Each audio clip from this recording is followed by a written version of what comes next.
বান্দা যারা, এদের কাজই হলো নামাজ পড়া, রোজা রাখা, কাজ করবে, হাঁটবে, চলবে, সবসময় মালিকের জিকির করবে। কারণ আমার গন্তব্য তো দুনিয়া, দুনিয়া নয়, আমার গন্তব্য তো আখিরাত। আমার গন্তব্য কোথায়? মুমিনের গন্তব্য আখিরাত। এজন্য জুমার দিন বলেছিলাম 5টা বৈশিষ্ট্য বর্ণনা করে দিয়েছিলাম। তার ভিতরে একটা ছিল জুমার দিন আল্লাহ পাক পুরো পৃথিবী ধ্বংস করে দিবেন। সুবহানাল্লাহ, সুবহানাল্লাহ। কারণ ধ্বংস করা তো সবাই পারবো। আমরা যারা এলাকা আজকে ট্রাম্প থেকে সিরিয়ানে হামলা করতেছে, ইরান থেকে ট্রাম্পকে হামলা করতেছে, কতটুকু করে হয়তো একটা এরিয়া ধ্বংস করে দেয়। আর আল্লাহ তাআলা কিয়ামত এমন হবে, এক সিংহাতে পুরো পৃথিবী তছনছ হয়ে যাবে। কেমন ক্ষমতা মানে! এজন্য আল্লাহ তাআলা বলতেছেন যে জুমার দিন যখন হয় তখন মুমিন মসজিদে চলে আসবে। আর যদি জুমার দিন কিয়ামত হয়ে যায়, তাহলে মুমিন যারা এই ঈমান অবস্থায় তারা মৃত্যুবরণ করবে। সুবহানাল্লাহ। তাহলে দেখেন জুমার কত গুরুত্ব। আপনি জুমার দিন নামাজ পড়তে যদি কিয়ামত হয়েও যায়, এই দিন মুমিন যে মসজিদে আসছে, ঈমান অবস্থায় আসছে, আল্লাহ বলে এই মুমিন কোন ঈমান অবস্থা যাবে। আর মানুষ যদি ঈমান অবস্থায় মারা যায় আর আল্লাহ তাআলা ওই ঈমান অবস্থা তাকে উঠায়, রাসূল বলেন, আল্লাহ বলেন, ওই লোকটার জন্য আমি আল্লাহর পক্ষ থেকে জান্নাত ওয়াজিব হয়ে যাবে। সুবহানাল্লাহ। একেবারে স্পষ্ট কথা। তাহলে কত বড় দাবি! অথচ দেখবেন জুমার দিন আমার যত কাজ, জুমার দিন কিন্তু আমাদের বেশি কাজ থাকে। এটা সব জায়গায় বিবাহের সাথে জুমার দিন বালায়, বিভিন্ন অনুষ্ঠান জুমার দিন বালায়, এই বিবাহের কাজ করতে করতে, অনুষ্ঠানের কাজ করতে করতে নামাজের টাইম যায়, শেষে প্রায় আল্লাহ করবে, তাই না? অথচ জুমার দিন আমাদের কাজকর্ম সেরে আগে মসজিদে আসা দরকার, কিন্তু আমরা আসিনি। এজন্য কিয়ামত হবে কিনা বলেন? হবে কিনা বলেন? কিয়ামতের কথা কে জানে? নবী জানতো? নবী জানতো নি? মানে আমরা জানো নবী জানতো? কিয়ামতের কথা নবী জানেন। 5টা জিনিস আল্লাহ তাআলা জানেন। এই 5টা জিনিস পৃথিবীর কোনো মানুষকে আল্লাহ জানার ক্ষমতা দেয় নাই। আমরা গয়েবকে বলি। সর্বপ্রথম আল্লাহ পাক যখন আয়াত নাযিল করে দিয়েছেন সূরা বাকারা শুরু দিয়ে, দালিকাল কিতাবু লা রাইবা ফি হুদাল লিল মুত্তাকিন আল্লাযীনা ইউমিনুনা বিল গায়ব। গয়েব মানে কি? অদৃশ্য, চোখের আড়াল হলে এটাকে বলে গয়েব, তাই না? যেমন দেখেন আমরা বাড়িতে আমাদের পরিবারকে রেখে আসছি, ওটা গয়েব না? কিন্তু শরীয়তের পরিভাষায় গয়েব কাকে বলে? এমন তো শাব্দিক করতে হচ্ছে আপনার থেকে অদৃশ্য জিনিস, যেটাই কি গয়েব। যেমন আপনি এখন বাজার থেকে আসছেন, তো বাজার কি এখন আপনার সামনে দেখা যায়? মানে যে জিনিস দেখা যায় এটা কি অদৃশ্য। আর শরীয়তের পরিভাষা অদৃশ্য হলো পঞ্চ ইন্দ্রিয় দ্বারা যা অনুভব করা যায় না, এটাকে গয়েব বলা হয়। কিসের দ্বারা? পঞ্চ ইন্দ্রিয় চিনি, অনেকে পঞ্চ ইন্দ্রিয় চিনে না। চক্ষু, কর্ণ, নাসিকা। দেখেন আপনি যে আমরা যে কথা বলি, এটা হলো কি জিহ্বা, এটা কি জিহ্বার দ্বারা কথা বলা যায় কিনা বলেন? একটা হলো পঞ্চেন্দ্রিয় বলা হয়, একটা হলো ত্বক। ত্বক চিনেন? ত্বক হলো আমাদের যে শরীরে একটা আছে ত্বক।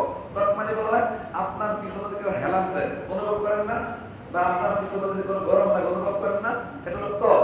আর হলো নাসিকা। নাসিকা মানে নাক। নাকের দ্বারা জ্ঞান নেওয়া যায় কিনা বলেন? নাকের দ্বারা কি নেওয়া যায়? এই পঞ্চ ইন্দ্রিয় দ্বারা কোনদিন কল্পনা করতে পারছেন যে জান্নাতের খাবার কি মজা হইব? কল্পনা করতে পারছেন কেউ? বোঝেন মানে কথাটা? মানে জান্নাতে যে আল্লাহ পাক মিষ্টি দিবে, বিভিন্ন আঙ্গুর ফল দিবে, কোরআনে আছে না? আঙ্গুর ফলটা কেমন হইব দেখছেন কোনদিন? দেখছেন? কবরের ভিতরে আযাব হয় কিনা বলেন? হয় না? কান দিয়ে কোনদিন শুনছেন? দেখছেন? চোখ দিয়ে দেখছেন? এই যে দেখি নাই, এই যে অনুভব করতে পারি না, অনুভবই করতে পারি না। কারণ কেমন কবর আযাব হবে, কেমন জান্নাতের মজা হবে, জান্নাতের হুর গিলনাত কেমন হবে, জান্নাতের বাগান কেমন হবে, অনুভব করা যায় না। এই অনুভব না করে বিশ্বাস করার নামই হলো ঈমান। সুবহানাল্লাহ, সুবহানাল্লাহ। কিয়ামত হবে কিনা বলেন? কি বলেন, হবে কিনা? সকালে কন্যা কিয়ামত হবে কিনা? আল্লাহ বলে কিয়ামতের খবর একমাত্র আমি আল্লাহ জানি। দুনিয়ার কোনো মানুষ জানে না, দুনিয়ার কোনো নবীও জানে না। যত পয়গম্বর দুনিয়াতে পাঠিয়েছে কোন নবী, আল্লাহ আমি আল্লাহ নবীদেরকে, পয়গম্বরদেরকে এবং রাসূলদেরকে, কোন আল্লাহ ওলিদেরকে কাউকে কিয়ামত কবে হবে তা আমি জানতে দেই নাই। ইন্নাল্লাহ ইনদাহুল ইলমুসা, কিয়ামতের খবর একমাত্র আমি আল্লাহই জানি। তবে কিয়ামতের আগে কিছু উপমা হবে, কিয়ামতের আগে পৃথিবীতে দৃষ্টান্ত হবে, মারামারি, কাটাকাটি, খুন রাহাজানি হবে, সম্পদের জন্য ভাই ভাইকে মেরে ফেলবে, সম্পদের জন্য একজন আরেকজনকে দেখতে পারবে না। এই সম্পদ আমি আল্লাহ কিয়ামতের ময়দানের আগে দেখাই দিব। পৃথিবীতে যত সম্পদ দিয়েছে মুমিনের জন্য দিয়েছি, কিন্তু এই সম্পদের জন্য দেখবেন এক ভাই আরেক ভাইকে হত্যা করে ফেলে, সম্পদের জন্য এক খায়, চুরি করে, সম্পদের জন্য ডাকাতি করে কিনা বলেন? আল্লাহ রাব্বুল আলামিন সূরা জিলজালের ভেতরে বলতেছেন, ইযা যুলজিলাতিল আরদু জিলজালাহা ওয়া আখরাজাতিল আরদু আসফালাহা। কিয়ামতের আগে আমি আল্লাহ রাব্বুল আলামিন জমিনকে আদেশ দেব, জমিন ইযা যুলজিলাতিল আরদু জিলজালাহা, জমিনের একটা প্রকম্পন হবে, প্রকম্পন শক্তিশালী। জমিন কত বড় শক্তিশালী দেখেন, মাত্র 3.5 হাত মাটির নিচে আপনাকে দাফন করে আসে। কত বড় ক্ষমতাদার, কত বড় বাদশা, কত বড় ক্ষমতাদার মন্ত্রী এমপি ছিল, আজকে দুনিয়াতে নাই, আসেনি বলেন? নাই এরকম? কত সুন্দরী রমণ ছিল, কত পাহাড় ছিল, কত ফেরাউন ছিল। وفرعون ذي الأوتاد الذين طغوا في البلاد। আরে ফেরাউন তো তোমাদের থেকে বড় ক্ষমতাধর ছিল, এবং শক্তি জনবল ছিল তাদের। তারপর আমি আল্লাহ রাব্বুল আলামিন 3.5 হাত মাটির নিচে তাকে দাফন করে দিয়েছি, রূহটা চলে গেছে। মাটি এমন পাওয়ার, মাটির কারণে মানব জীবনে আর উপরে উঠতে পারে না। পারে কিনা বলেন? একটা জাতা মানুষকে যদি আপনি 1 হাত মাটির নিচে দাফন করে দেন, 2 হাত মাটির নিচে নিয়ে যান, ওই মানুষটা উঠতে পারবে না বলেন? তাহলে বোঝা গেল মাটির শক্তি আছে না নাই? আছে না? এজন্য আল্লাহ বলতেছেন কিয়ামতের আগে ইযা যুলজিলাতিল আরদু জিলজালাহা, যখন পৃথিবী প্রকম্পন করবে। জিলজাল এটাকে বলে মফুল মুতলাক, আরবিতে গ্রামার আছে। মফুল মুতলাক বলে তাকিদ দেওয়ার জন্য, গুরুত্ব বোঝানোর জন্য। ইযা যুলজিলাতিল আরদু জিলজালাহা, জমিন যখন তার সমস্ত শক্তি দিয়ে প্রকম্পন করবে, যখন নড়াচড়া করবে, ওয়া আখরাজাতিল আরদু আসফালাহা, জমিন নড়াচড়া করার কারণে জমিনের ভিতরে যত ধরনের খনিজ সম্পদ ছিল, যত ধরনের সম্পদ ছিল, ওয়া আখরাজাতিল আরদু আসফালাহা, এই জমিন তার সমস্ত সম্পদগুলো জমিনের মানুষের কাছে উঠিয়ে দিবে। কিয়ামত যখন হবে, কিয়ামতের আগে জমিন প্রকম্পন করবে, আর জমিনের ভিতরে যত সম্পদ আছে সমস্ত সম্পদগুলো কি বের করে দিবে। তেলের সম্পদ, খনিজের সম্পদ, স্বর্ণের সম্পদ, সমস্ত সম্পদগুলো বের হয়ে যাবে। ওয়া উখরিজাতিল আরদু আসফালাহা ওয়া ক্বালাল ইনসানু মা লাহা, যখন দেখবে জমিন সব সম্পদ বের করে দিচ্ছে, মানুষগুলো আফসোস করে বলবে ওয়া ক্বালাল ইনসানু মা লাহা, মানুষ বলবে হায় জমিনের কি হইল, জমিনে তো প্রকম্পন হচ্ছে কেন, জমিন লাফায় কেন, জমিনের ভিতরে সম্পদগুলো কেন অর্জন করে, কেন বের করে দিচ্ছে। মানুষ আফসোস করে বলবে আকাল ইনসানু মা লাহা, জমিন এরকম প্রকম্পন করবে, মানুষ আশ্চর্য হয়ে যাবে, জমিন নড়াচড়া করে কেন। তখন মানুষ আশ্চর্য হয়ে বলবে হায় আফসোস, আমার ভাইকে এই সম্পদের জন্য আমি মেরে ফেলেছি। হায় চুরি, চোর করে বলবে, চুরি যদি চোর করে, ওই চোর বলবে হায় আমি মানুষের সম্পদ, এই সম্পদের জন্য চুরি করেছি, আমি বাড়ি গাড়ি করার জন্য সম্পদ চুরি করেছি। আসলে এই সম্পদের কোনো মূল্য নাই, আখিরাত আমার মূলত সম্পদ। বলেন আখিরাত কি আমাদের? বলেন আখিরাত কি আমাদের মূল সম্পদ? কোনটা? আখিরাত। আমাদের মূল সম্পদ কি? কথা বোঝেন না মানে? আমাদের মূল সম্পদ কি? আখিরাত।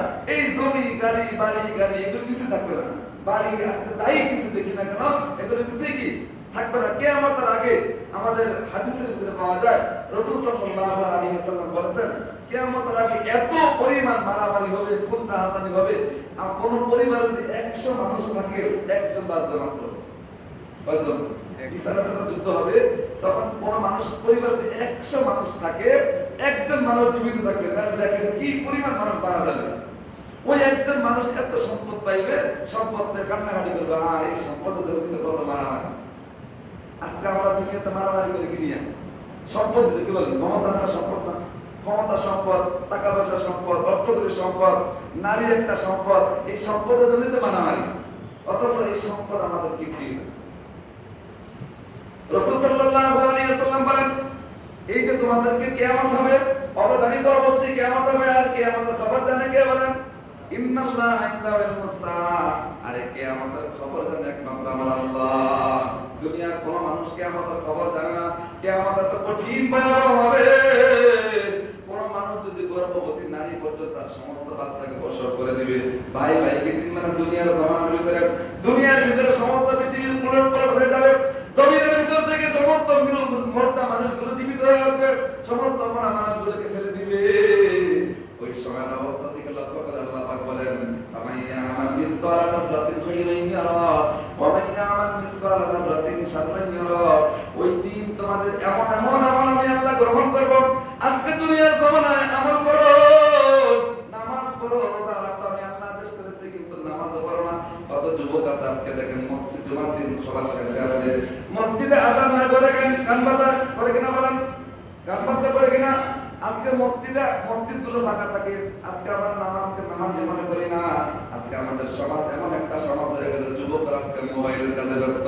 যুবক জানে না কত বড় দাম, মালিক কত জবানটাকে আদর দিয়ে বানাইছেন, মহব্বত দিয়ে বানাইছেন। এই মালিকের নামটা যখন আপনি জবান না, মালিক কি পরিমাণ খুশি হয়ে যায়। আর আজকাল মানুষকে খুশি করার জন্য আমরা কত টাকা ব্যয় করি, কত খাওয়াই, কত কিছু করি। আর মালিক বলে বান্দা আমার খাওয়ান লাগবে না, আমার কিছু করা লাগবে না। কুল হুয়াল্লাহু আহাদ, আল্লাহুস সামাদ, লাম ইয়ালিদ ওয়া লাম ইউলাদ ওয়া লাম ইয়াকুল লাহু কুফুয়ান আহাদ। গোলাম, আমি তোর কাছে খাওয়া চাই না, তোর কাছে কিছুই চাই না। যখন তুই আমি রব্বুল আলামিনকে একবার খাওয়া দাওয়া করে আলহামদুলিল্লাহ বলবি, আমি আল্লাহ তোর জন্য আসমান জমিনের ভিতরে যত পার্থক্য আছে পুরা জায়গাটা আমি আল্লাহ তোর নেকি দ্বারা ভরপুর করে দিলাম। জোরে বলো সুবহানাল্লাহ।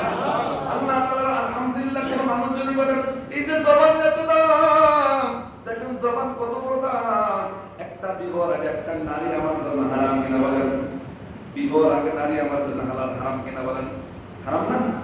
বিবাহ করার আগে আমার নারী আমার জন্য হারাম ছিল, কিন্তু জবানের এত দাম। আমি যখন কবুল শব্দ বলছি, কবুল বলার কারণে একটা নারী আমার জন্য হালাল হয়ে গেছে। সুবহানাল্লাহ। কিসের কারণে? শুধু কবুল শব্দ বলার কারণে কি একটা নারী আমার জন্য হালাল। আজকে দেখেন হালাল কামাই করতে যায়, হারাম অর্জন করি। আমি বরং কবুল দ্বারা একটা হারাম জিনিসকে আমি হালাল করি, অথচ ওই জায়গায় আমি এসে হারাম জিনিসের দ্বারা হালাল করতেছি। বুঝলেন মানে আমার কথা? আল্লাহ পাক কত দামি আমাদেরকে বানিয়েছেন। একটা জবানের এত দাম যে নারী পুরুষ দুইজন দুই জায়গা থাকে, শুধু সংস্পর্শ কবুল করার মাধ্যমে জবাব দিয়ে যখন বলে কবুল, এই কবুল করার মাধ্যমে আল্লাহ তাআলা একটা নারী একটা পুরুষের জন্য হালাল করে দেয়। সুবহানাল্লাহ। এই একটা কবুল করার জন্য আজকে আমরা কত আয়োজন করি। এই কবুল হালাল একটা জিনিসের জন্য আজকে আমরা এলাকার ভিতরে আইসা, সমাজের ভিতরে আইসা, রাষ্ট্রের ভিতরে আইসা গান বাদ্য চালু কইরা আমার হারামের মাধ্যমে হালালকে জায়েজ করতে চাই। নাউযুবিল্লাহ। বিবাহ হালাল না হারাম বলেন, বলেন না হালাল না হারাম? বিবাহ হালাল না হারাম? হালাল। বিবাহ কি হালাল। কিন্তু আমরা কেমন মানুষ, হারাম হালাল জিনিসের হারামের দ্বারা শুরু করি। একটা অবৈধ জিনিসকে আমরা বৈধ করতে যাচ্ছি। কারণ একটা নারীর দিকে যদি কোনো মানুষ তাকায়, রাসূল সাল্লাল্লাহু আলাইহি ওয়াসাল্লাম বলেন, ইয়া আলী, তুমি লা তানজুর নাস, ইনসান যে মহিলা আছে, তুমি মহিলার দিকে তাকায় না। যদি একবার কখনো পড়ে যায়, দ্বিতীয়বার তার দিকে দৃষ্টি নিও না। তাহলে যেই নারীর দিকে তাকানো আমার গুনাহ, যেই নারীর দিকে তাকালে আমার গুনাহ হয়, যেই নারীর দিকে তাকালে আমার জাহান্নাম ওয়াজিব হয়ে যায়। আল্লাহ রাসূল বলেন, ফাতুমা তাওয়ালাকুম মিনান নিসাই মাসনা সুলাসা রুবা। এই যে ফাকিহ তোমাকে আদেশ করেছি শুধু দুইজন ইজাব আর কবুলের মাধ্যমে, সাক্ষীর মাধ্যমে যখন তুমি কবুল করলা, এই কবুল করার মাধ্যমে যে জিনিসটা হারাম ছিল আমি আল্লাহ তাআলা তোমার জন্য হালাল করে দিলাম। সুবহানাল্লাহ। কিন্তু আমরা করে কি আফসোসের বিষয় কিনা বলেন? আজকে আমরা বিবাহের আগে অনেক ট্যাক্স শুরু করে দেই, গান বাদ্য শুরু করে দেই, করে কিনা বলেন? আমার কথা বুঝতেছে না, করতেছে না? বলেন রাগ করে না ভাই। কিয়ামতের ময়দানে বলবেন যে হুজুরেরা বলছে, এখন অনেক কষ্ট লাগে। আমার গায়ে যদি ফোড়া হয়, ফোড়া আপনার সন্তান মানে আদর করেন, গায়ে যদি ফোড়া হয়, এই ফোড়াটাকে যত্ন রাইখা দেন, রাইখা দেন না টিপতে বাইর করেন, টিপতে বের করেন না? অনেক কষ্ট হয়, সন্তান চিল্লায়, তারপরে অস্ত্রোপচার করেন কেন? কারণ এই ফোড়া যদি দেহের ভিতরে থাকে তাই ক্ষতবিক্ষত হবে, কষ্ট পাবে। সুতরাং সামান্য কষ্টের বিনিময়ে সে যদি সুস্থ হয়ে যায় তাহলে ভালো। এই সমাজ আমার কথার মধ্যে কষ্ট পান, আমি তাও খুশি। আমার এই কষ্ট কথার বিনিময় কিয়ামতের ময়দানে এই কথার বিনিময়ে একজন মানুষ যদি হেদায়েত পেয়ে যান, এই মসজিদ যারা দিয়েছেন, মহল্লাবাসী যারা আছে, একজনের কথার বিনিময়ে আল্লাহ তাআলা আমাদেরকে মাফ করে দিতে পারেন। তারা কিনা বলেন? এজন্য বিবাহের সাথে হালাল জিনিস। আমরা তো কিয়ামতের কথা চিন্তা করি না, জমিন আমাদেরকে ডাকতেছে। আমি জমিনের কথা বলতেছি কেন? ইদা জুলজিলাতিল আরদু জিলজালা, জমিন কিন্তু নাচানাচি করে, কম্পন করে। আপনি একটা বাজার, জমিন কিন্তু আপনাকে ডাইকা ডাইকা বলে তোর কাছে দম্ভ করার জন্য আমি আল্লাহ তাআলা দেই নাই। এই জমিন তোর জন্য বানাইছে আল্লাহ, ইবাদত করার জন্য।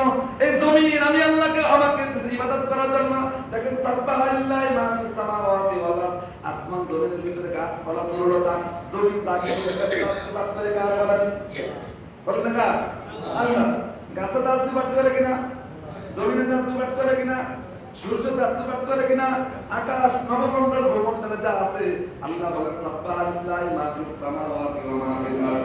আসমান জমিনের ভিতরে যা দেখো সমস্ত প্রাণীগুলো আমি আল্লাহর তাসবিহাত করে। সুবহানাল্লাহ। আসমান জমিনে যত আছে যাই দেখেন না কেন, পশু পাখি যাই দেখেন না কেন, সব তাসবিহাত করে।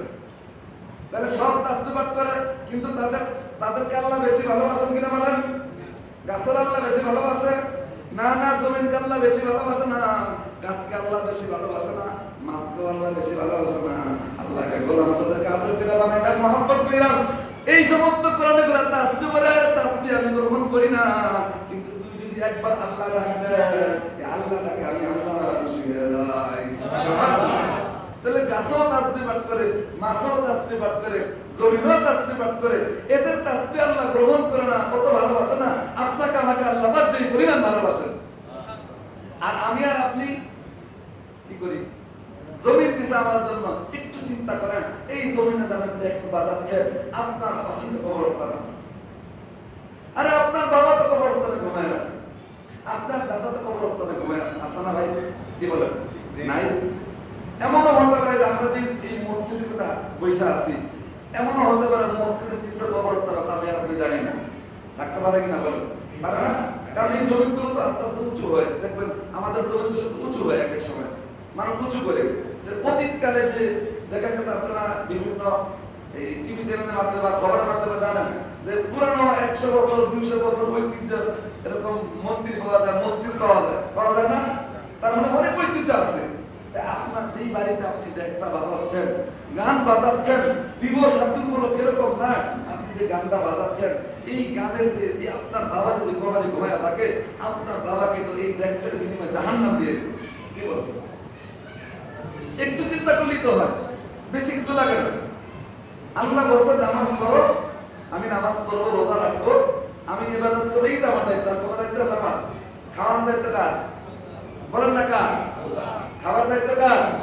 আল্লাহ বলতেছে, রাসূল বলছেন, কোন মানুষ যদি 5 ওয়াক্ত দৈনিক নামাজ পড়ে, জামাতের সাথে দৈনিক 5 ওয়াক্ত নামাজ পড়ে, রাসূল সাল্লাল্লাহু আলাইহি ওয়াসাল্লাম বলেন আল্লাহ তাআলা তার জন্য 5টি পুরস্কার দিবেন। সুবহানাল্লাহ। তার ভিতরে একটা হচ্ছে যে এই 5 ওয়াক্ত নামাজ পড়ার কারণে সারা দুনিয়া যে রিজিকের জন্য পেরেশানি করো, রিজিকের জন্য চিন্তা করো, আল্লাহ তাআলা রাসূল বলতেছেন কোন মানুষ যদি 5 ওয়াক্ত নামাজ পড়ে, আল্লাহ তাআলা তার রিজিকের জিম্মাদারি নিয়ে নেন। সুবহানাল্লাহ। অনেক সময় মনে হয় টাকা পয়সা নাই, খাবার দাবার নাই, দেখবেন অন্য জায়গাতে খাবার ব্যবস্থা হয়ে যায়, হয় কিনা বলেন? এরকম এটা আপনারা পান কিনা জানেন? অনেক হুজুররা পায়। অনেক পরীক্ষা আছে, দেখা গেছে টাকা পয়সা নাই, মাদ্রাসা চালাইতে কষ্ট হয়, আল্লাহর কাছে আল্লাহ ব্যবস্থা করে দিয়েছে। রিজিকের মালিক কে বলেন? কে বলেন না?